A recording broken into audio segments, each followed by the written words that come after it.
السلام علیکم ورحمۃ اللہ وبرکاتہ، نحمده ونصلی علی رسوله الکریم، اما بعد فاعوذ باللہ من الشیطان الرجیم، بسم اللہ الرحمن الرحیم، رب اشرح لی صدری ویسر لی امری واحلل عقدۃ من لسانی یفقہوا قولی۔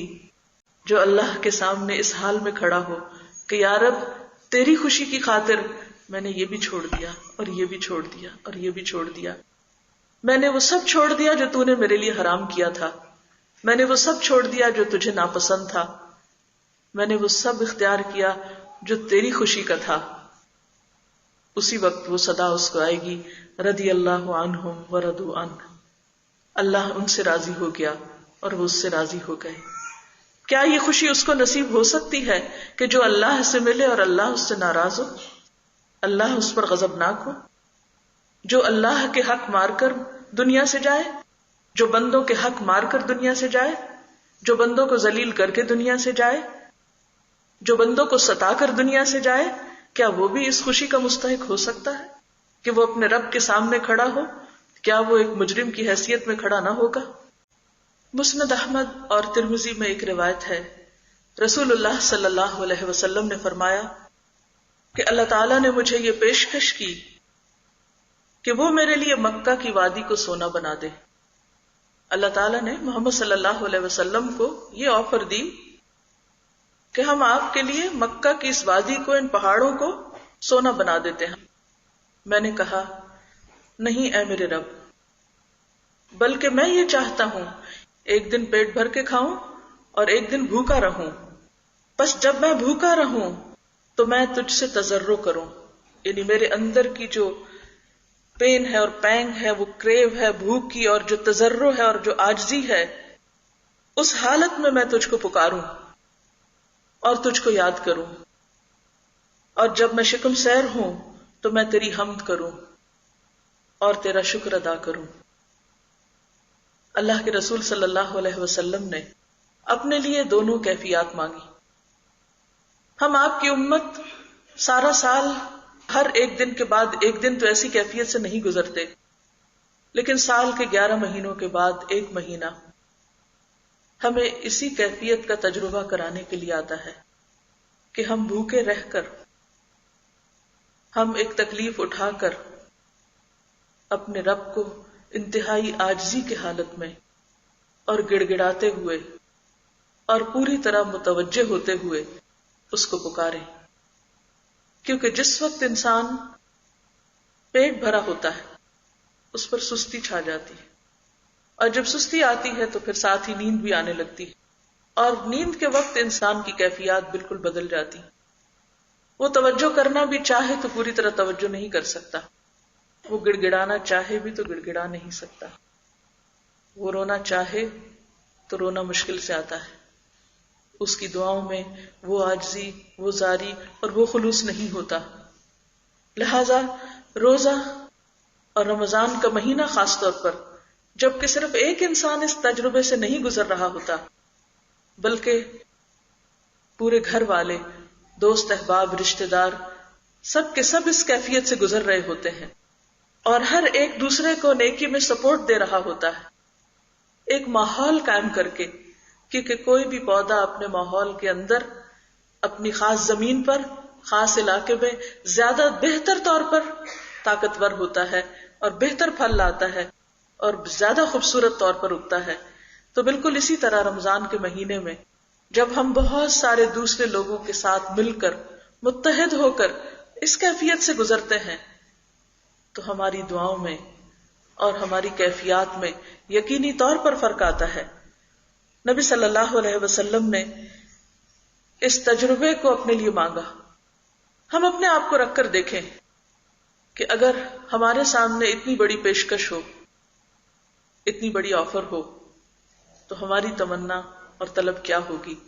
جسے ایک حدیث میں نبی صلی اللہ علیہ وسلم نے فرمایا کہ ابن آدم کے لیے اگر سونے کی ایک وادی بنا دی جائے تو وہ دوسری کی طلب کرے گا، اور 2 ہوں تو تیسری کی کرے گا، کیونکہ اس کی تو حرص کہیں ختم ہو کے ہی نہیں رہتی۔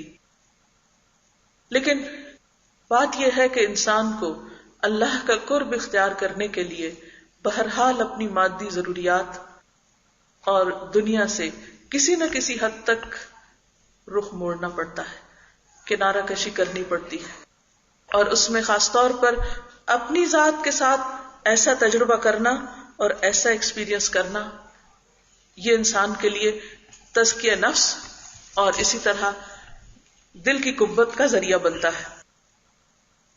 رمضان کا مہینہ خاص طور پر اللہ کے ذکر کا مہینہ ہے، دعاؤں کا مہینہ ہے، اور اس میں خصوصیت کے ساتھ دعائیں قبول ہوتی ہیں۔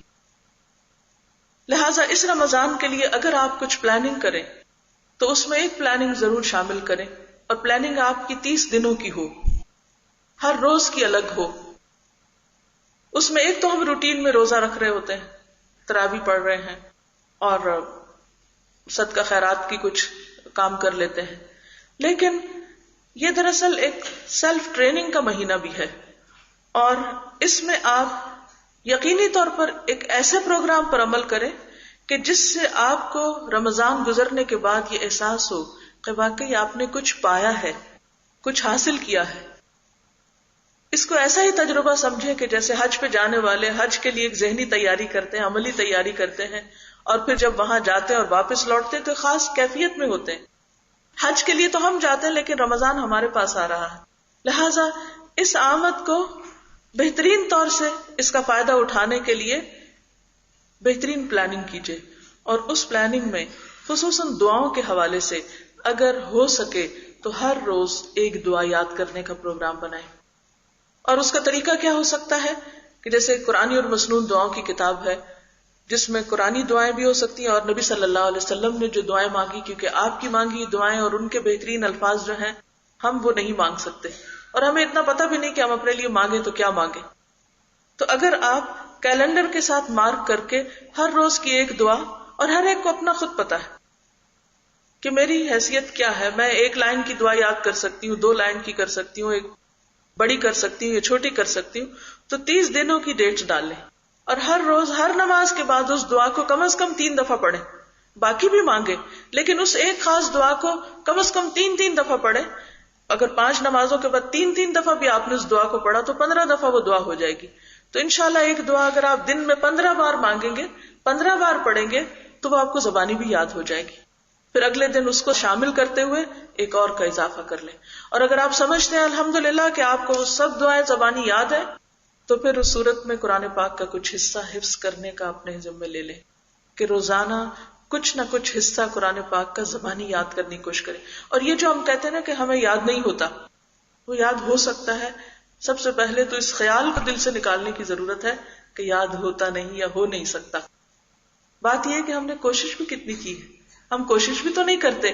شیطان پہلے ہی مرحلے پر یہ خوف ہمیں دلا کر اور یہ احساس دلا کر کہ ہم کچھ کر نہیں سکتے، یہ ہمارے بس کی بات نہیں، اور اپنے آپ کو ہم انڈر ایسٹیمیٹ کرتے ہیں اور پھر چھوڑ دیتے ہیں۔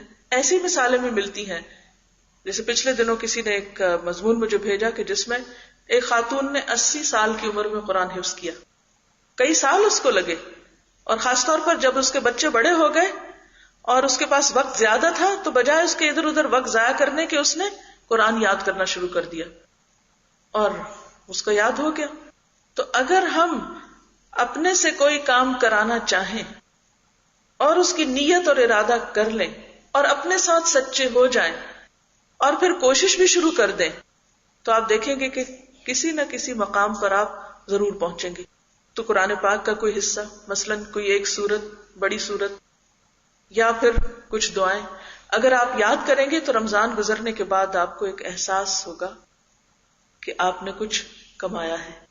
اور پھر وہ دعائیں جب بار بار آپ ریپیٹڈلی مانگیں گے اور پوری توجہ سے مانگیں گے اور اس یقین کے ساتھ کہ اللہ تعالیٰ دعائیں قبول بھی کرتے ہیں، تو ایسی صورت میں آپ دیکھیے کہ جو کچھ آپ مانگ رہے ہیں وہ آپ کو مل جاتا ہے، یا اس سے بہتر کچھ اور اللہ تعالیٰ دے دیتا ہے۔ تو یقینی طور پر انشاءاللہ آپ کا یہ رمضان آپ کو نیکی اور تقوی اور ایمان میں آگے بڑھانے کا ذریعہ ہوگا۔ لیکن اگر ہم اس کو صرف ایک روٹین کے طور پر بس آ گیا ہے، جدھر کسی نے بلایا چل پڑے، یا جدھر کچھ کام ہوا کر لیا، نہیں کیا تو نہ کیا، تو صرف اگر عادتاً ہم ایک کام کر رہے ہیں تو اس سے بات نہیں بنے گی۔ ہمیں شعوری طور پر ایک پلاننگ کے ذریعے اپنی ذات کو فائدہ پہنچانے کے لیے. کیونکہ بعض اوقات ہمارا ایٹیٹیوڈ کیا ہوتا ہے کہ رمضان ہے، ہم اوروں کے لیے بس سوچتے رہتے ہیں، اچھا کس کی کیا ضرورت پوری کرتے، وہ تو کرنا ہی ہے، وہ ایک دوسرا حصہ ہے. لیکن پروگرام کا پہلا حصہ اپنی ذات ہے. اور اس اپنی ذات کے لیے قرآن پاک میں اللہ تعالیٰ نے روزے کا مقصد کیا بتایا؟ لعلکم تتقون، تاکہ تم میں تقوی پیدا ہو. اور اگر ہم میں تقوی نہیں پیدا ہوا، اگر ہم نے خود اپنے آپ کو فائدہ نہیں پہنچایا، ذاتی طور پر ہمارے ایمان تقوی میں کچھ اضافہ نہیں ہوا، کوئی نئی اچھی عادت نہیں سیکھی، کوئی نئی چیز نہیں سیکھی، تو پھر ہم نے کیا کمایا؟ تو یہ ٹھیک ہے کہ ہم آپ صلی اللہ علیہ وسلم کی سنت کی پیروی میں دوسروں کو بہت زیادہ دینے والے ہوں، تیز ہوا سے زیادہ خرچ کرنے والے ہوں، لیکن اپنے آپ کو بھول کر نہیں، اپنے آپ کو اگنور کر کے نہیں. اور پھر اپنے بعد سب سے پہلا حق گھر والوں کا ہے. جہاں تقوی ذات کے لیے، وہاں تقوی ایک گھر کی بنیاد. نکاح کے موقع پر جو آیات خطبہ نکاح میں پڑھی جاتی ہیں، ان میں بار بار تقوی کا ذکر ملتا ہے. زندگی کی کامیابی کا انحصار بھی تقوی پر ہے. یہ رمضان جو تقوی دیتا ہے، یہ صرف روزے کی حد تک یا رمضان کی حد تک فائدہ نہیں دیتا، یہ ہمیں باقی زندگی میں بھی فائدہ دیتا ہے. اور وہ فائدہ کیا ہے؟ کہ ہم اپنی ازدواجی زندگی کو اور اپنی خاندانی زندگی کو بہتر بنائیں. تو ہماری پلاننگ میں ایک اور چیز کیا شامل ہونی چاہیے کہ اس رمضان میں خاص طور پر میں اپنے خاندان کی طرف توجہ کروں گی کہ اس کے اندر تقوی پیدا ہو. نکاح کے موقع پر تقوی، اور پھر گھر بنانے کی جو بنیادیں ہیں ان میں بھی تقوی. ہم جب ویسے گھر بناتے ہیں تو بہت سی چیزیں سوچتے ہیں، یا خریدتے ہیں تو بہت سے باتیں دیکھتے ہیں، سروے کرواتے ہیں، اچھا کیسا گھر ہے، کتنا ڈیوریبل ہے، کیا اس میں فائدے ہیں، کیا نقصانات ہیں. لیکن گھر صرف دیواروں اور چھت کا نام نہیں ہے. گھر خاندان بناتا ہے، گھر گھر والے مل کر بناتے ہیں، اور گھر والوں کے آپس کے جو تعلقات ہیں، اور پھر ان سب کا مل کر اللہ سے جو تعلق ہے، یہ بے حد ضروری ہے. قرآن مجید میں ایک سورۃ التوبہ ہے، اور اس سورۃ توبہ میں اللہ تعالیٰ فرماتے ہیں، کیا بھلا وہ جس نے اپنی عمارت کی بنیاد اللہ کے تقوی پر رکھی. تو گھر کی عمارت اور گھر کی زندگی کی بنیاد اگر تقوی پر ہے، ورضوان اور اللہ کی رضامندی پر، خیر زیادہ بہتر ہے، امن اسس بنیانہ علی شفا جرف ہار، یا پھر وہ شخص جس نے اپنی عمارت کی بنیاد ایک کھوکھلی وادی کے کگر پر اٹھائی، یعنی ایک کھوکھلے پتھر کے اوپر اٹھائی کہ جس کے نیچے سے مٹی سب نکلی ہوئی تھی جو گرنے ہی والی تھی. فنہار بہ فی نار جہنم، تو اس کو لے کر وہ جہنم کے آگ میں جا گری. نہیں، اللہ تعالیٰ ہمیں فرماتے ہیں، یا ایھا الذین آمنوا قوا انفسکم واہلیکم نارا، اے لوگو جو ایمان لائے ہو، اپنے آپ کو اور اپنے گھر والوں کو آگ سے بچاؤ. لہذا رمضان ایک فیملی رمضان بھی ہو، خاندان کے ساتھ بھی یہ رمضان ہو، اور اس میں آپ دیکھیے کہ کچھ تو اللہ تعالیٰ کی طرف سے ایک یونٹی خود بخود آنے لگتی ہے. سب کو ایک وقت میں جاگنا پڑتا ہے، ایک وقت میں کھانا ہوتا ہے، سحر کے وقت بھی، افطار کے وقت بھی. عام دنوں میں کوئی کسی وقت اٹھ رہا ہے اور ناشتہ کر رہا ہے، کوئی ناشتے کے بغیر جا رہا ہے، لیکن رمضان ایک بہترین موقع ہے کہ جس میں آپ 2 وقت اکٹھے ہو سکتے ہیں. اگر عام دنوں میں آپ کا خاندان ایک وقت میں جمع ہونے کا عادی ہے، تو رمضان کا موقع ہے جس میں 2 وقت آپ جمع ہو سکتے ہیں. تو یہ مہینہ آپ کو، آپ کی فیملی کو قریب لانے کا بھی وقت ہے، اور اس میں ایفرٹ کے ساتھ اور شعور کے ساتھ کوشش کیجئے کہ کسی طرح اکٹھے ہو سکیں، کیونکہ ایک اچھے مسلمان معاشرے کی بنیاد اچھے مسلمان خاندان پر ہوتی، اور اس خاندان کے آپس میں محبت اور تعلق اور ایک دوسرے کے قریب ہونا بھی بے حد ضروری ہوتا ہے. اور اس کی بنیاد تقوی پر، اللہ کا خوف. اللہ کا خوف کس طرح خاندان کو جوڑتا ہے؟ ہاں، انسان جن کے قریب رہتا ہے ان سے شکایتیں بھی زیادہ ہوتی ہیں، اور ان کی چھوٹی چھوٹی باتیں بھی انسان کو پھر بادر کرنے لگتی ہیں، اور بعض اوقات چھوٹی چھوٹی باتوں پر غم و غصہ کئی دن تک پھیل جاتا ہے اور تعلقات کو خراب کرتا ہے. ایسے میں اللہ کا خوف ہی ایسی چیز ہے کہ جو انسان کے اندر یہ قوت پیدا کرتا ہے کہ چھوڑو دوسرے کو معاف کر دو، چھوڑو صبر کر جاؤ. یہ زندگی تو ہے ہی روزہ.